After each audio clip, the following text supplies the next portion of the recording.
trim, yeah, you see that our canvas filled up with a lot of components, which is okay. Just maybe take the like write this B-wrap and then plug this into here, so then we don't need to drag the whole thing above, so we can just use this one. Yeah, but before doing that, let's close the whole preview we've created here for the trimming geometry. So I'll just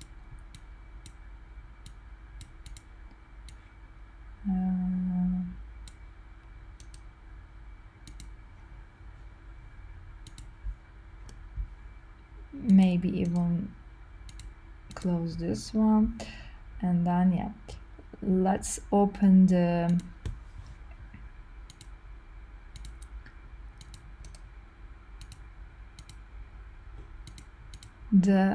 curves, which indicates the positions for the scaffolding beams or planks.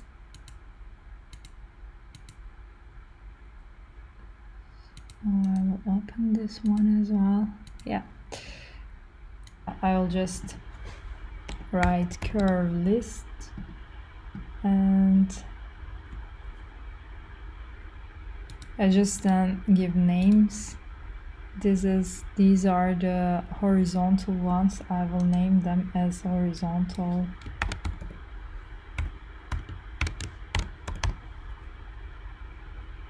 Curves and plug this in here. These are the vertical ones, so I will name it like this.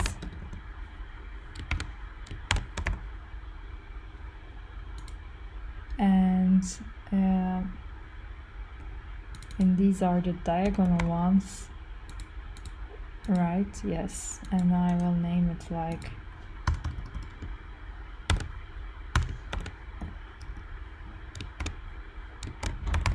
curve, and then plug this in here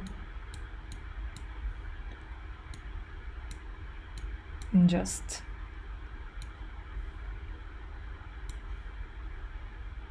reach them individually. So the idea is that I would like to trim the curves which falls inside of the B-wrap, closed B-wrap that I defined. So let's say like trimming geometry. This geometry will be trimmed. So trim, there is a component called trim with B-wraps or B-wrap. So basically curve to trim, B-wrap to trim against.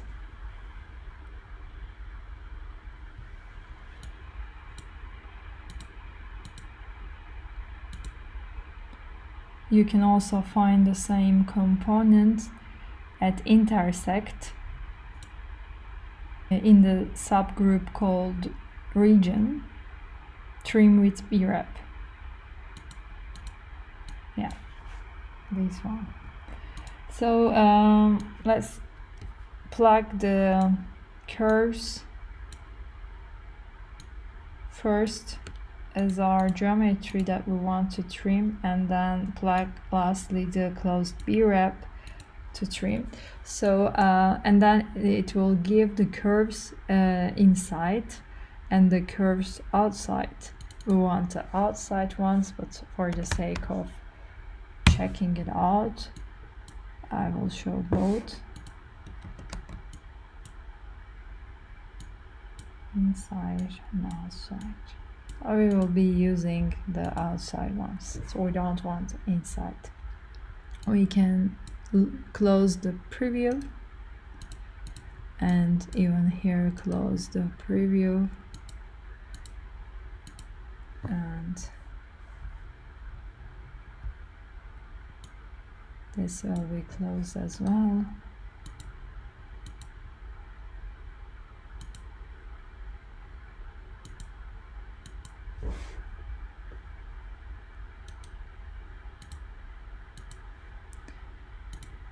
Let's see what we have.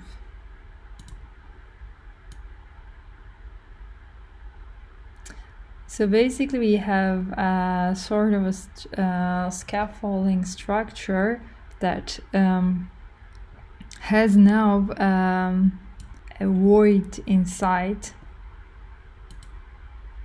Now we shape our scaffolding structure based on the trim we indicated over here. So let's try to give a thickness, but we see that there are some strange leftovers from the trim, and we will be addressing them. There should not be those kind of strange geometries.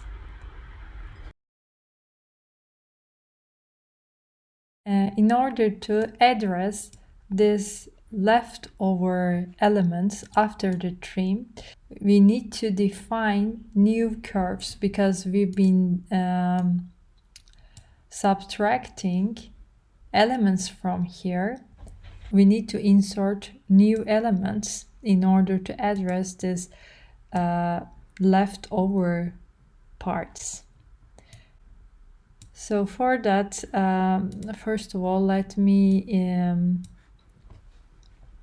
individually apply trim to the diagonal, vertical and horizontal curves, because we would like to use them in certain lists, not all together later on.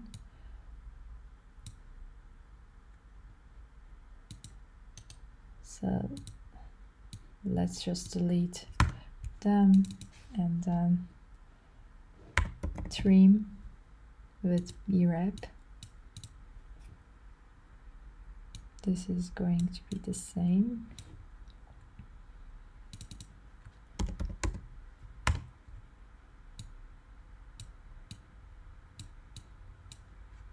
And copy paste this twice. Input the curves to be trimmed.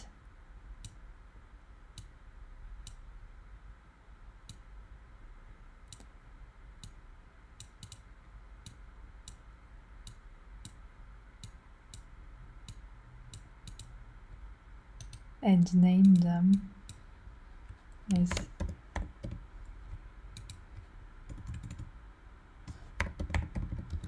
trimmed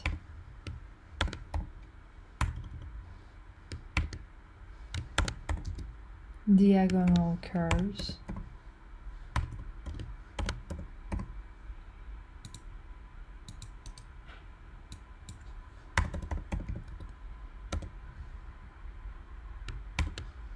Trimmed vertical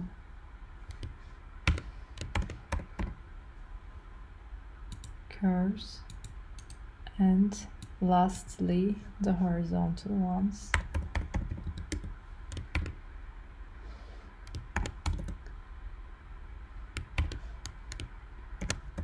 After naming our list of curves, we will deconstruct this trimming geometry, which is a freeform BREP, let's say.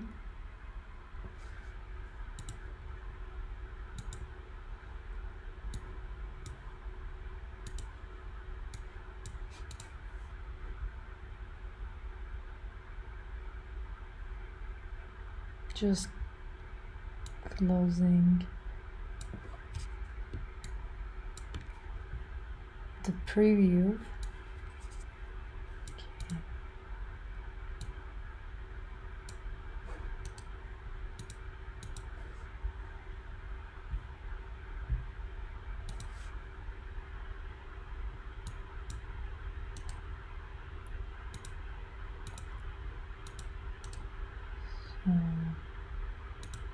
Yes, and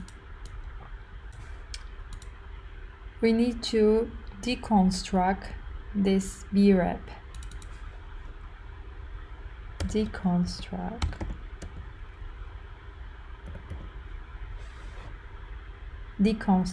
B-rep, which will take a B-rep geometry and then group its faces, the surfaces, edges as curves and lines, and vertices of this geometry. So we will be using surfaces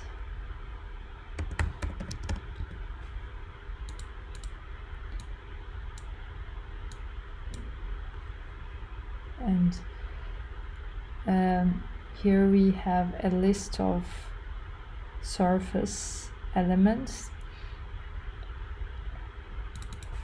Let's see, list item, and then there were 6 items in the list, so 5.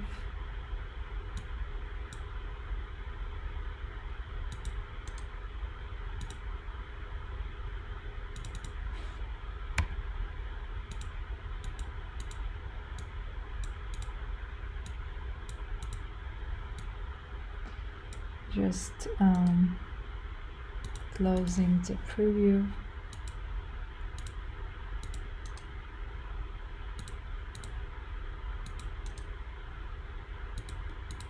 Yes.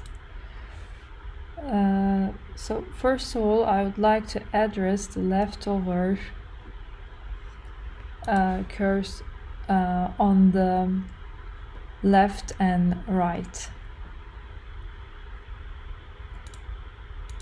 So let's open this previews.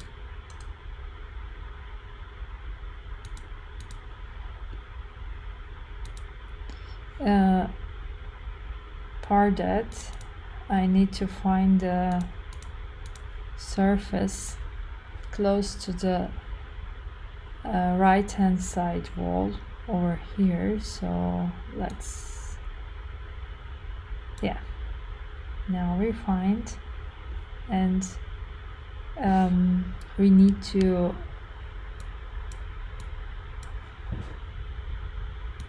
indicate, I think, some lines over here, because this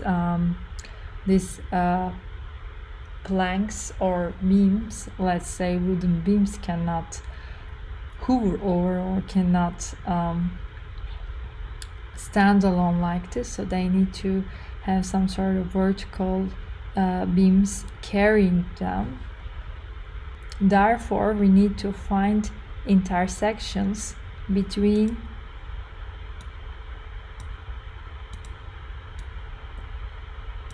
the curves and the surface over here. If we can't find the intersections, we can define a vertical curve that indicates the position of the vertical plank or beam that should be located. So let's find out the intersection. So I'll just open the preview again. So there is a specific component to find the intersection between a surface and a curve. So we first of all we go to intersect tab, then mathematical subgroup, and then find surface and line. So we plug the surface we have here in here, and then this component will basically solve intersections between a surface and a line, or a set of line, a list of lines. So in this case, this should be it.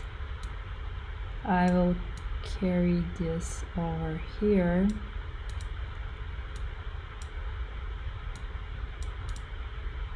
So as you can see that we found out the intersections.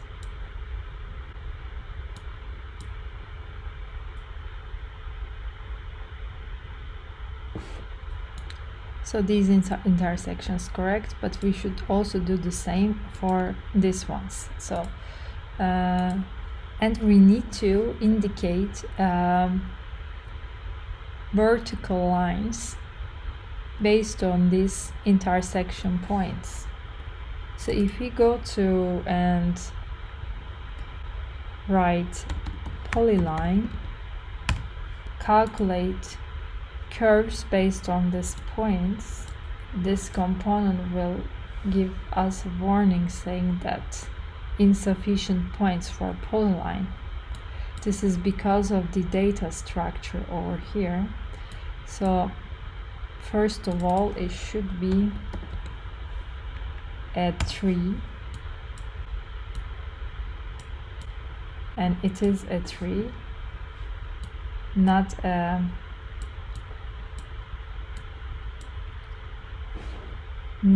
list of a single list of lines that this component could read.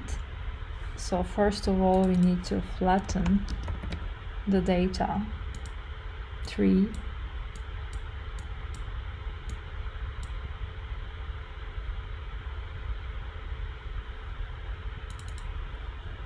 panel, and then let's compare the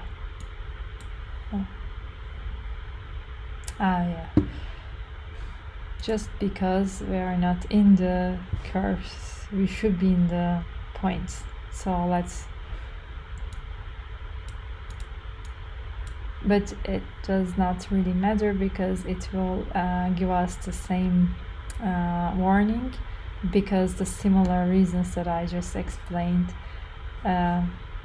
So let's give this point, and we see that it's a tree structure. We need to flatten that. So, and if we plug this into the polyline, we see that there it's not really doing what we want. It's also creating this kind of trace between these points. We don't want this diagonal ones to be drawn. We only want the vertical lines over here. So therefore, I would like to see more about this point list.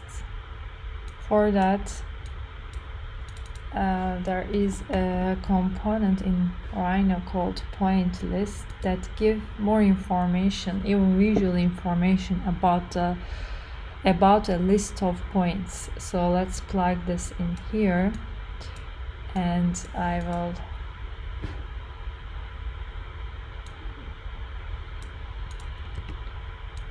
close this,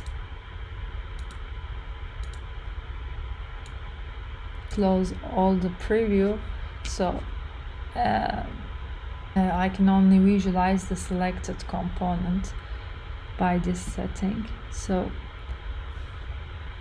basically that this point list displays the index number of the points. So more detailed information about list. So you can even define the size of the text. Let's say it, let's increase the size of the numbers. So you can also see that some of the numbers are really kind of merged together.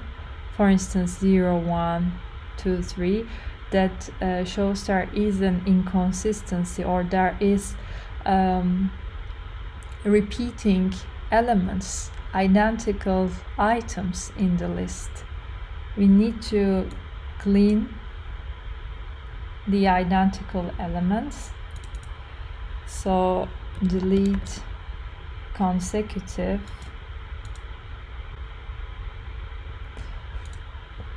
You can find the same component in sets by clicking the sets tab and going to the subgroup of sets. So you see delete consecutive, which deletes similar members in a set. So let's take our flattened data and then see. You can even look at the numbers. So 56 values and 40 values. That means that we have deleted the repeating items. We can basically plug this in here, so you see that we have a clean text.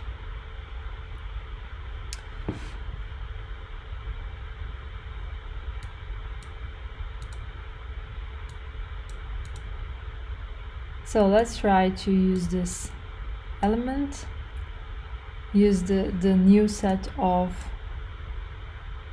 numbers we've created, and we are having the same polyline. But now we have more information on the list, so we can divide this list, the whole set of lists, into sublists with the size of 8.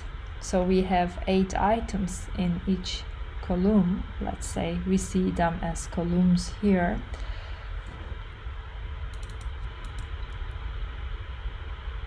Partition list. Basically, it takes a list and then divides it into sublists with a defined size. So let's take our list and we set 8 items. So number, and then let's define this as 8, or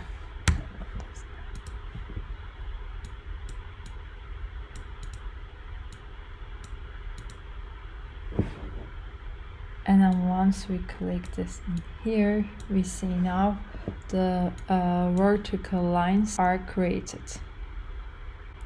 and we don't see anymore that diagonal lines.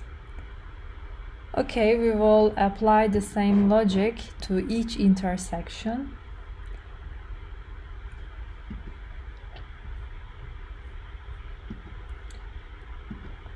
I will just delete this.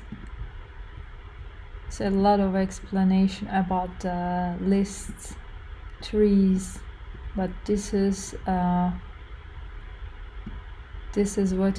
why Grasshopper is so special about data structures.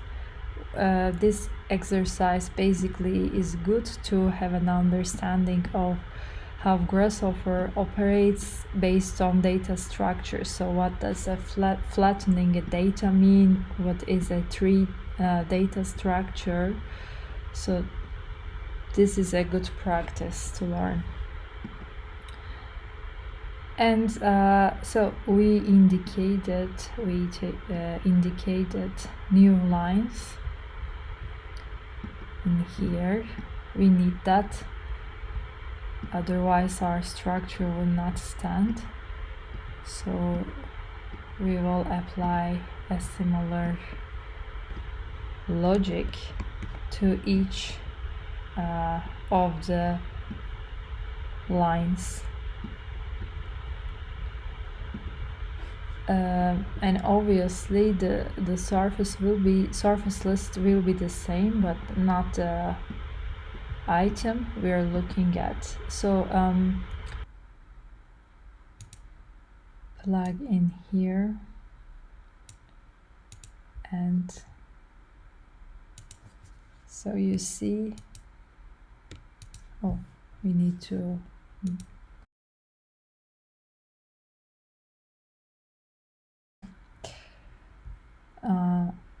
we needed to unplug this one, so now we see all the lines are created as we want to. A similar definition could be used for the surface over here, which is close to the left wall.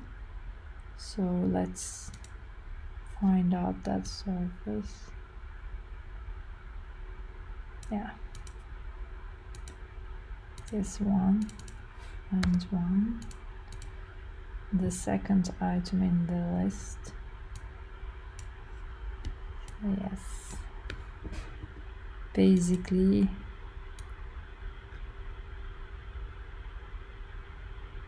we've created new vertical curves indicating the positions for the new vertical beams or planks. I will merge this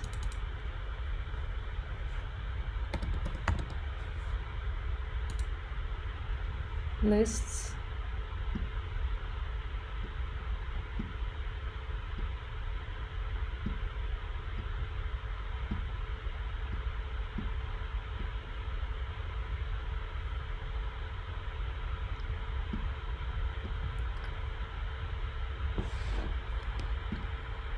So just for taking a look at the whole structure, it does not really seem so off anymore, but we need to indicate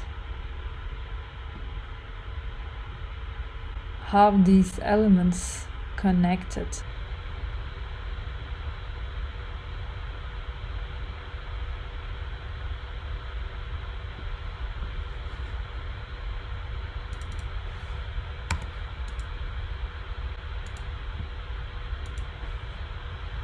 This one,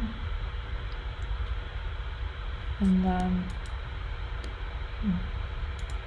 this one, and then vertical one. So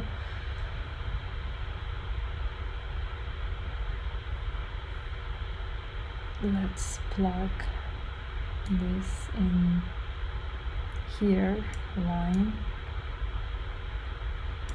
So surface goes in the first node, and then the curves will go to the second node.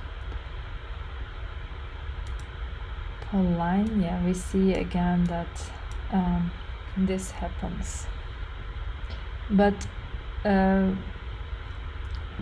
if we check out that we cannot apply the same logic, the same kind of approach in here, because we cannot divide the whole list into subgroups with an identical size.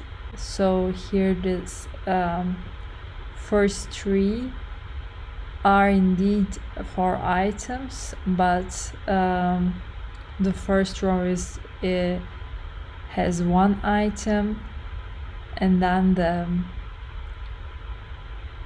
fourth has 3 items, then fifth has 4 again, so it's very inconsistent. In that case, we can project onto this surface, we can project what we would like to see. So just deleting this one, the surface is remaining. So what we would like to see there, I would like to kind of see both the horizontal and diagonal planks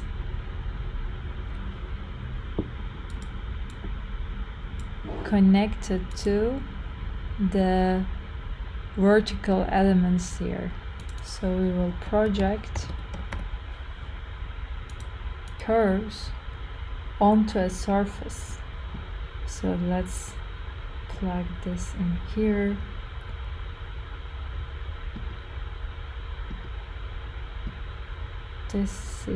These are the ones that we would like to project.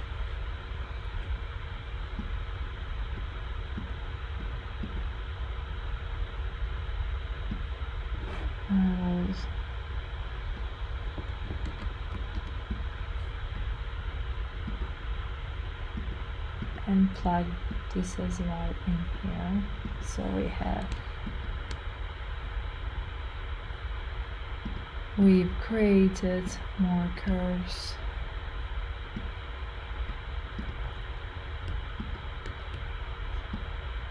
So if I select all the things we've created, so we see now we completed our scaffolding, that nothing seems off, the structure seems reasonable. Indeed, there should, these parts maybe should be addressed further, but it's pretty much okay. So now we need to define the thickness.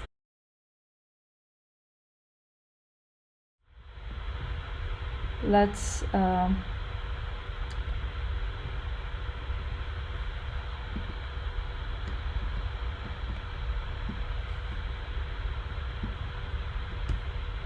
take these ones over here.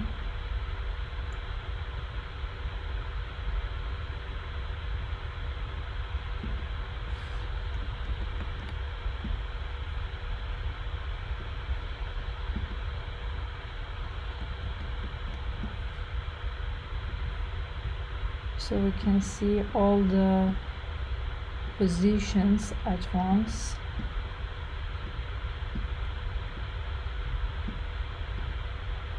Yeah, I will just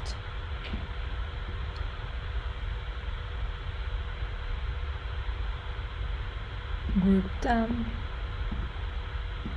What we would like to do right now, we would like to give thickness. We need to indicate the wooden plank profile section. So perpendicular frames. This component takes a curve and then creates perpendicular frames based on that curve. So you can indicate count how many planes there should be, and you can basically say aligned or not. So in this case we would like the planes be aligned, so we can use the preset boolean, which is true in this case. So and you define the profile shape, polygon, and segments I will define as 4. So it's a rectangular profile. It will calculate the polygon based on the frames we will create it over here, and then you can define the radius for the profile. Let's say, yeah, we can basically say 2, and we use it. Segments we indicated, and you can give a fillet radius which will round the edges of the rectangle, but in this case it's okay for us, so I will just let it sharp 90 degrees.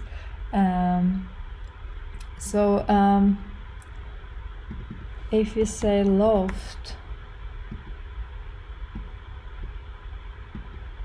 we will basically create a sort of a rotated, like a diamond shape planks, but we want the planks be orthogonal or parallel to XY plane.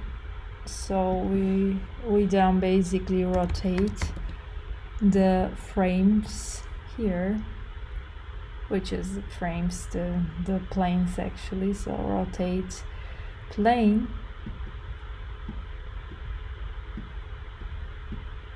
with an angle, and the angle will be in radians, right? So let's see. So we need to in radians.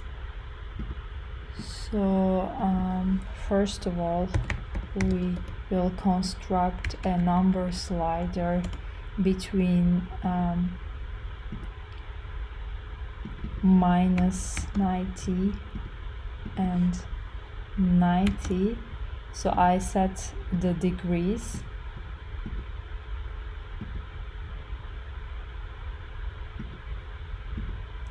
But then there is a component called radians.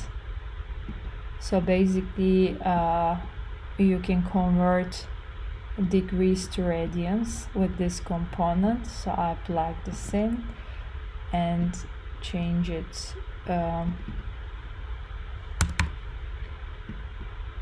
45 degrees. And if I use this rotated frames, then I will define indeed parallel planks parallel to the x and y axis, x and y plane loft. Yeah. And this is, so you can see that these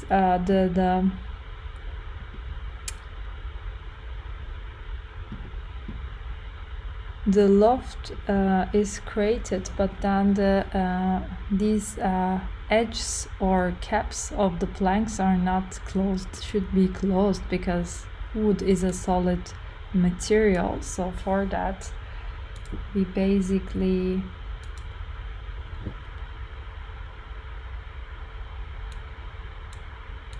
need to select that edges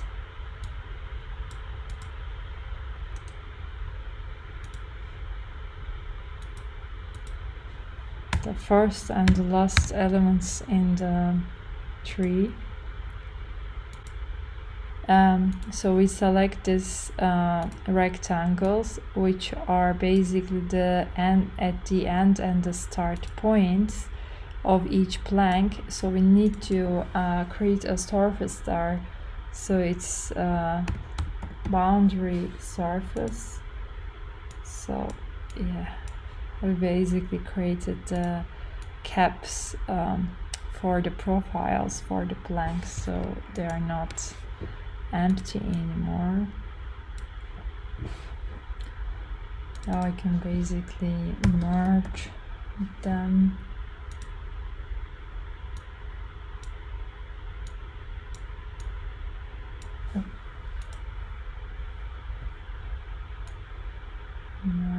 We can basically merge them, and we do the same operations for the rest as well. So I will just copy paste this part.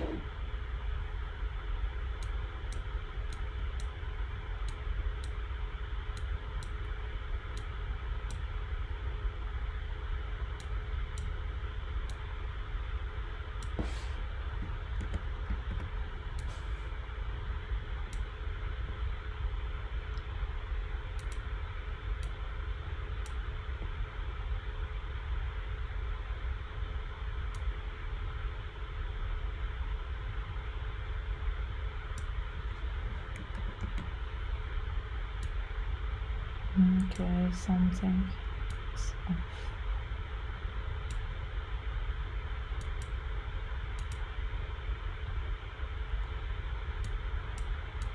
I have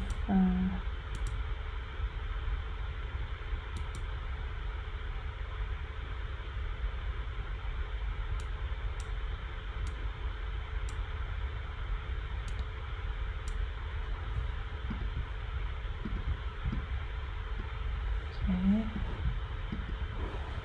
These are correct, and we have a problem over here. Trimmed wood frames, radians, and polygons.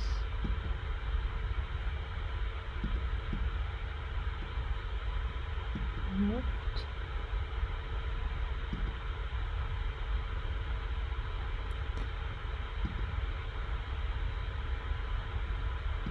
This is true. Why it's not?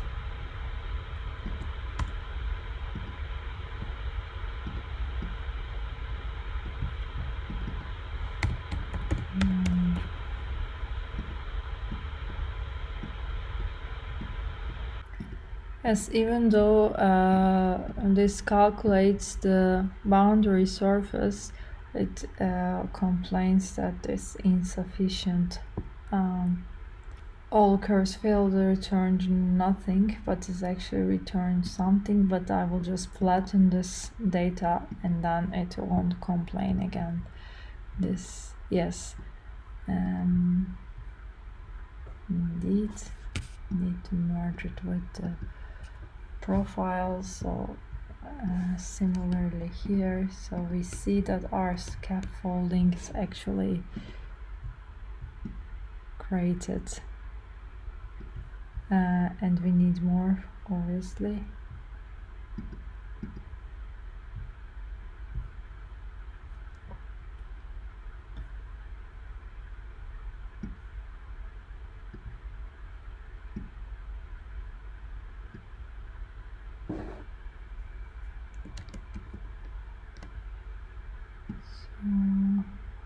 I will create these ones as well. And the final two. So a lot of repetition here. But it's needed since we would like to precisely model the planks.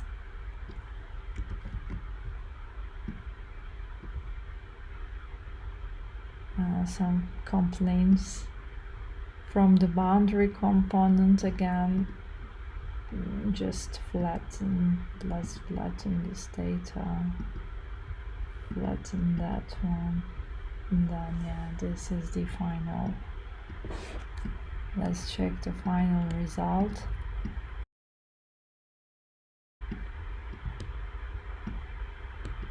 Oops. So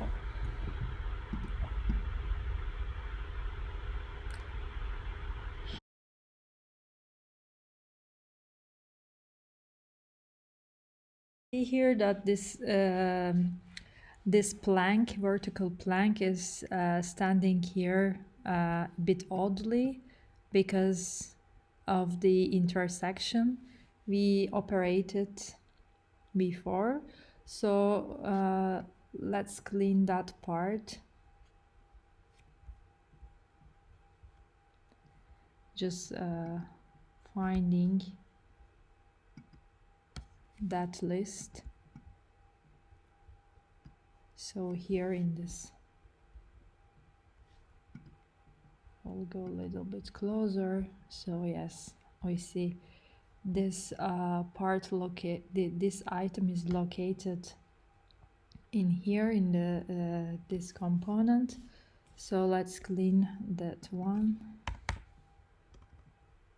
List item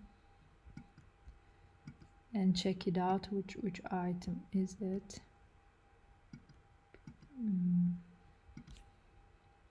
Let's look at the first one. There is the first one, so yeah. Should be, this list should be flattened.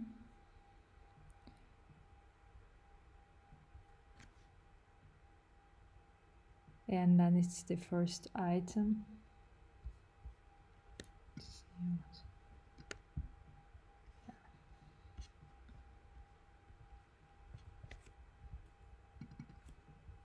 Just delete it from the list, call index, plug this in here, and then indicate that we would like to delete the first item, and then it will give us the updated list. So instead of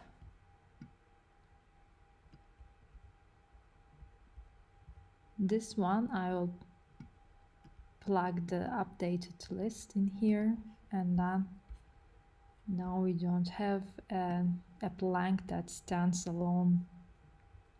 Yeah, obviously we also need to adapt the lofts in here.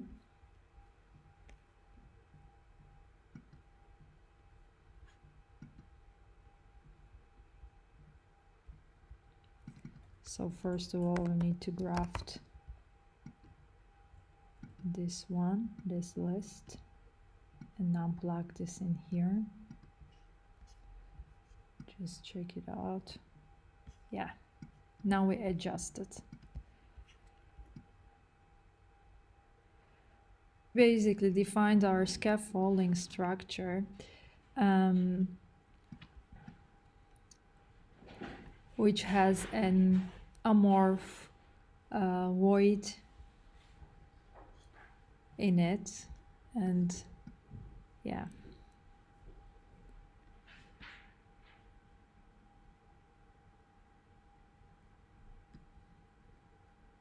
And preview.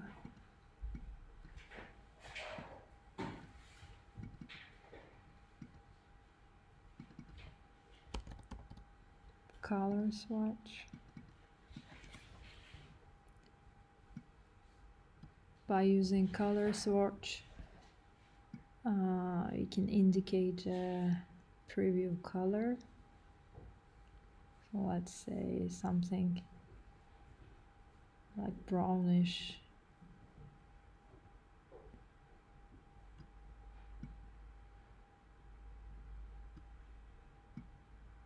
And add a little bit of transparency and just plug this in here, and then we can basically close the preview of what we've written. We can close the preview of each component altogether, preview off, and then leave only the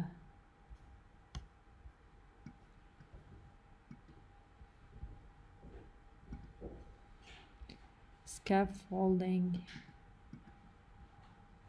visualization on the weave.